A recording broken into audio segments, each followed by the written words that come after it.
Hello, everyone, and welcome back to The Behavior Code. I'm Maria, and as always, I am joined by the wonderful Gabriel. Wonderful is a strong word, but I'll take it. Hi, everyone. It's great to be here. Oh, come on. So today we have a topic that I think everyone is fascinated by it on some level. We're diving deep into the psychology of charismatic people. hmm It's one of those things, isn't it? You know it when you see it. Some people just walk into a room and you can't help but watch them. You want to listen to them. So today we're going to try and peel back the layers on that. We'll explore what actually makes someone charismatic, from the nonverbal cues to the way they talk, and even the deep-seated confidence that seems to radiate from them. Exactly. Is it something you're born with, or can you, learn it? We'll get into all of it. And we'll even talk about the fine line between charisma and, well, arrogance. A very, very fine line sometimes.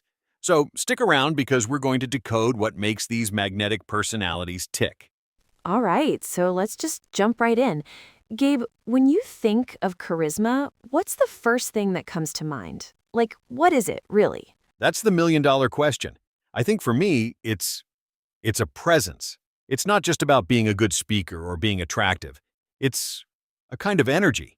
Right, and researchers have actually tried to pin this down.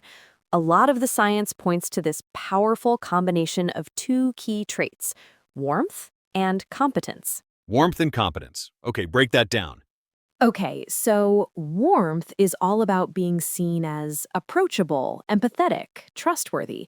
It's the vibe that says, I'm on your side, I understand you.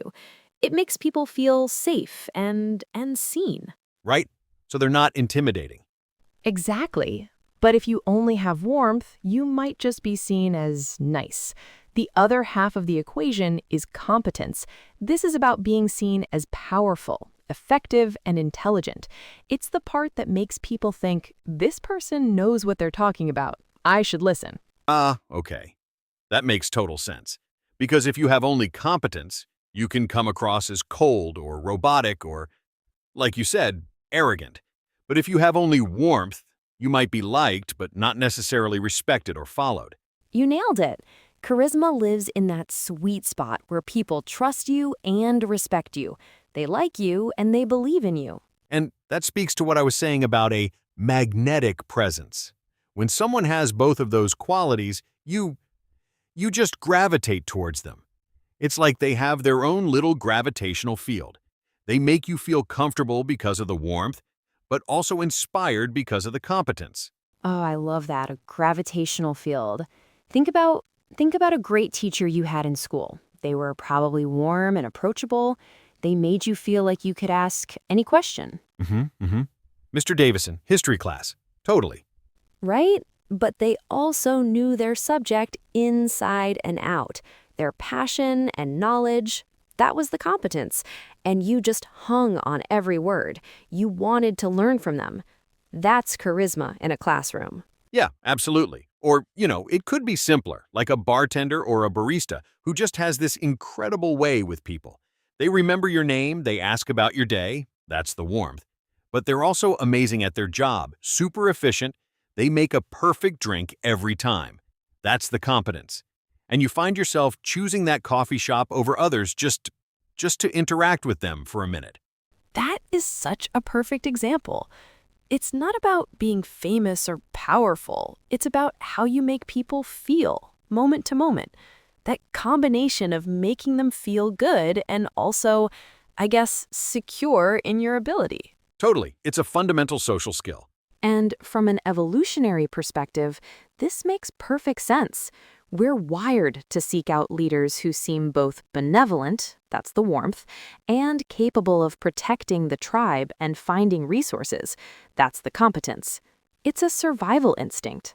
So that brings us to the psychological underpinnings of this. Like, what's going on in their brains that allows them to project that warmth and confidence so effectively?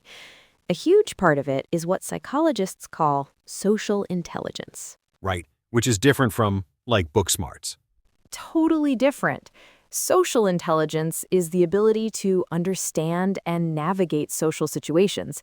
It's being able to read the room, to pick up on subtle social cues, to understand what people are feeling even if they're not saying it. It's this high level of attunement. Attunement. That's a good word for it. It's like their antennae are just perfectly calibrated to the people around them. And a big part of how they demonstrate that attunement is through emotional expressiveness. Oh, for sure. Tell us more about that. Well, charismatic people, they don't hide their feelings. Their faces are animated. Their voices are full of intonation. If they're telling a happy story, they look happy. If they're talking about something serious, their whole demeanor shifts. This expressiveness is contagious, but it also serves as a clear signal to the people they're with. It says, I'm emotionally present with you. And that builds rapport almost instantly. It's related to mirroring, right? Exactly. We all do this unconsciously. We cross our arms when the person we're talking to does. We might adopt their speech patterns. But charismatic individuals seem to do this on a much more intuitive and effective level. They mirror posture, tone of voice, even breathing rate. It sends a powerful subconscious message. I am like you. We are in sync. It's so fascinating because it's so subtle. You don't consciously notice it. You just walk away from the conversation feeling really understood. Mm-hmm. Which brings up the age-old question. Are people just born with this? Or can you actually learn to be more charismatic? I think it's both. I really do.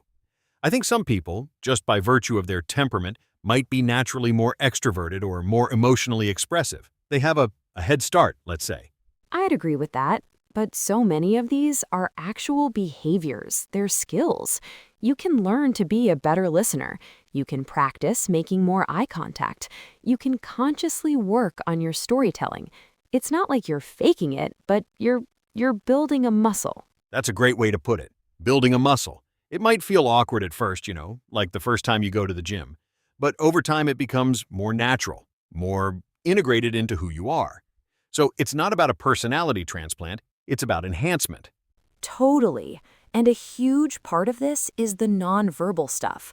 I mean, some studies suggest that the vast majority of communication is nonverbal, and charismatic people are absolute masters of this. Oh, 100%. Let's start with the most obvious one, eye contact. It's not just about looking at someone, it's how you look at them. Charismatic people have this ability to make you feel like you're the only person in the room. Their gaze is focused, it's warm. It's not an intimidating stare, it's a look of genuine interest. Right. It communicates presence. And then there's posture.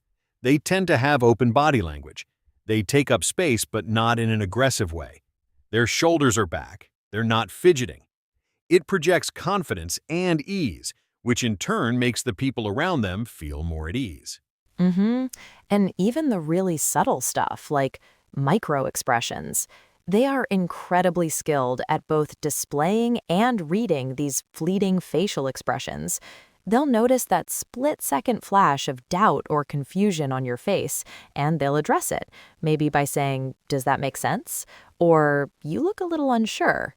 And that right there is what makes people feel so deeply seen by them.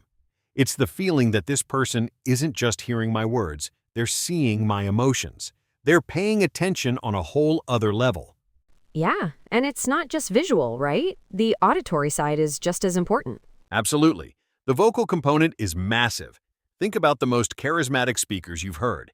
Their vocal tone is dynamic. It's not a monotone. They use pitch and volume to add emphasis and emotion to their words.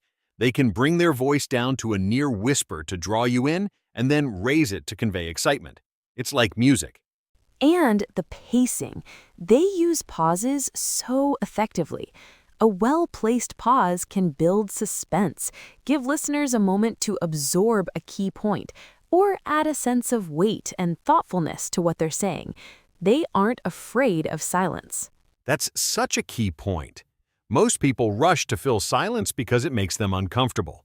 Charismatic speakers, they command the silence. They use it as another tool in their kit. It all comes back to that sense of calm confidence. They're not in a hurry. They're in control of the rhythm of the conversation. When you put all of that together, the eye contact, the open posture, the vocal variety, the masterful use of pauses, it creates this incredibly powerful, holistic message of presence and engagement. And you're right, it's why people walk away feeling like they truly connected with them. Yeah, you don't feel like you were just talked at. You feel like you were part of an experience. Exactly, which is a perfect segue into conversational charisma, because it's not just how they say things, but what they say and how they structure conversations. A huge piece of this puzzle is storytelling. Yes, the best ones are always incredible storytellers. Right? They don't just give you facts and data, they weave a narrative. They use anecdotes, metaphors, and vivid language to make their points relatable and memorable. Our brains are literally wired for stories. A good story triggers the release of oxytocin, the bonding hormone. So when someone tells a compelling story, we feel more connected to them and their message. It bypasses our analytical brain and goes straight to the emotional center. But here's the other side of that coin, and I think this is just as important. It's not just about them talking. It's about how they get you to talk. It's the art of asking compelling, open-ended questions. Oh, 100% the how and why questions? Exactly. They don't just ask, "Did you have a good weekend?" They ask, "What was the best part of your weekend?" Or, "How did you get into that hobby?" These questions can't be answered with a simple yes or no. They invite you to share a piece of yourself, to tell your own story. And that is such a generous act in a conversation. It shifts the spotlight onto you. We all love talking about ourselves. It's just human nature. And when someone shows genuine curiosity about our lives and our perspectives, it makes us feel incredibly valued. It's true. The most charismatic people are often the best listeners. They have this conversational pattern where they'll make a point, maybe with a short story, and then immediately turn it back to you with a question. Like, "I've always found that taking a walk helps me clear my head. What's your go-to method for de-stressing?" Yeah, it's this beautiful give and take. It's a true dialogue, not a monologue. They make you feel like a collaborator in the conversation, and you walk away thinking, wow, what a great conversation, without even realizing that they skillfully guided it the entire time. You also walk away thinking you're a really interesting person because they made you feel that way. It's a gift they give to others. That's it. That is the core of it. It's not about making yourself look good, it's about making the other person feel good, which, of course, requires a certain level of confidence to do. You can't be worried about how you're coming across if your focus is entirely on someone else. And that brings us to the confidence loop. This is a big one. It is. At the heart of charisma is this deep-seated self-belief.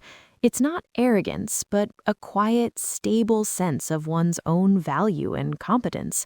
This projects a sense of perceived certainty. When they speak, even about complex things, they do so with a clarity and conviction that is incredibly persuasive. And that certainty is contagious. It's a fascinating social phenomenon. When we're faced with uncertainty, our brains naturally look for a confident leader to follow. It's a shortcut. We see their confidence, and our brain says, "Okay, they seem to have this figured out. I'll just trust them." It reduces our own cognitive load. That's so true. Their confidence becomes our anchor in a way. And then the loop part is that when we respond positively to their confidence, it reinforces their self-belief, which makes them even more confident. It's this upward spiral of positive social feedback. Totally. But let's talk about the crucial distinction here. What is the difference between this kind of powerful, charismatic confidence and just plain old arrogance? Such an important question. I think it comes back to intent and focus. Arrogance is self-centered. The goal of an arrogant person is to prove their own superiority. Their confidence is built on making others feel small. Right. Whereas charismatic confidence is other-focused. Its goal is to lift others up. A charismatic person uses their confidence to make other people feel more confident and capable themselves. Their confidence is a tool for connection, not for domination. Yes, and it also comes back to that warmth component we talked about at the start. Arrogance is all competence, no warmth, it's cold. Charisma needs both. It's confidence paired with humility and empathy. Charismatic people can be confident and still admit when they don't know something or when they've made a mistake. That's a huge tell. Arrogance can't stand to be wrong. True confidence it's secure enough to be vulnerable, and that vulnerability, ironically, makes them even more charismatic. Absolutely. And this ability to inspire confidence in others is why we so often see charismatic individuals stepping into leadership roles, sometimes without even trying. Yeah, it's a natural progression. In any group setting, whether it's an office meeting or just a group of friends deciding where to go for dinner, people will instinctively look to the person who seems calm, confident, and attuned to the group's needs. They become like the social and emotional center of gravity for the group. They're the ones who can articulate a vision that gets everyone excited, but they also make each person in the group feel heard and valued. It's that blend of competence, having a clear vision, and warmth, caring about the people who will execute that vision. And that gets into the psychology of followership. We're drawn to charismatic leaders not just because we think they have the right answers, but because of how they make us feel. They make us feel like we're part of something bigger than ourselves. They inspire us to be better versions of ourselves. It's an emotional connection, not just a transactional one. You're not following them just because they sign your paycheck. You're following them because you believe in them. And more importantly, they make you believe in yourself. In a group setting, you can really see this play out. A charismatic person can diffuse tension with a well-timed joke. They can synthesize different opinions into a cohesive plan, and they can motivate people to push through challenges. They act as the glue for the group. Which, of course, can be used for good or for ill. That's the dark side of charisma that's always lurking in the background. But when it's wielded ethically, it's an incredibly powerful force for positive change. You know, I think it's worth touching on that for a moment. The so-called dark side of charisma is something we should probably explore. It's not just about leadership, but manipulation too, right? So let's talk about some real-life examples. I mean, when we talk about charisma, certain public figures immediately come to mind. People like, say, Oprah Winfrey or Barack Obama. Absolutely. It's the critical caveat to this whole conversation.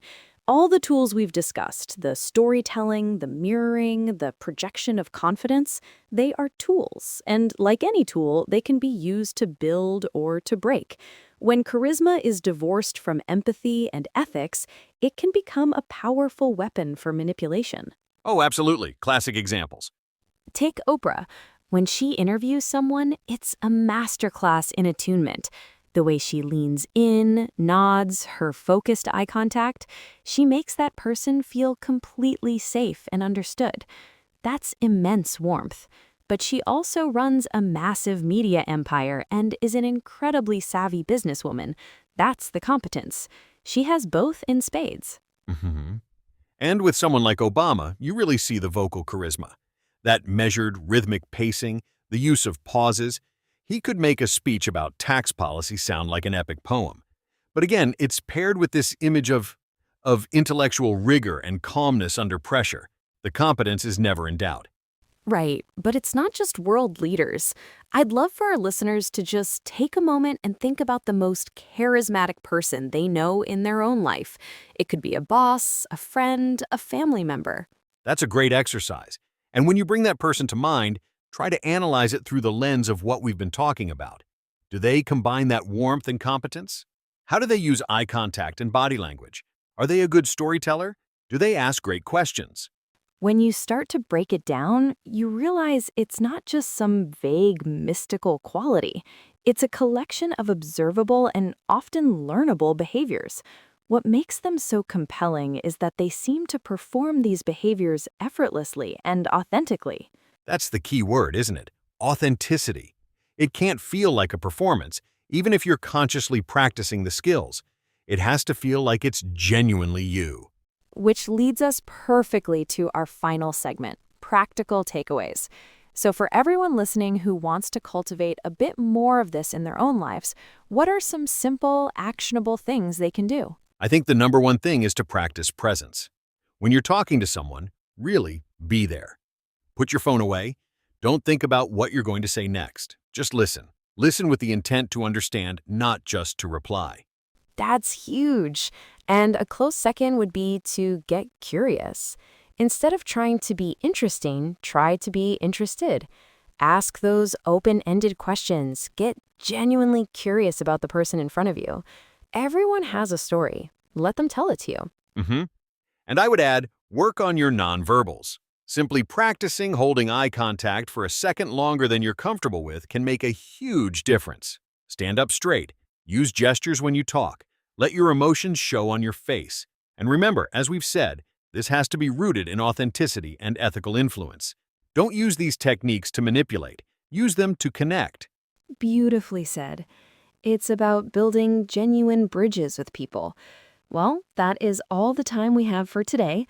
What an incredible topic. Thank you all so much for tuning in to the Behavior Code. It's been a pleasure. Join us next time when we'll be tackling the fascinating world of cognitive biases and why our brains are programmed to make mistakes. Ooh, that's a good one. You won't want to miss it. Until then, take care.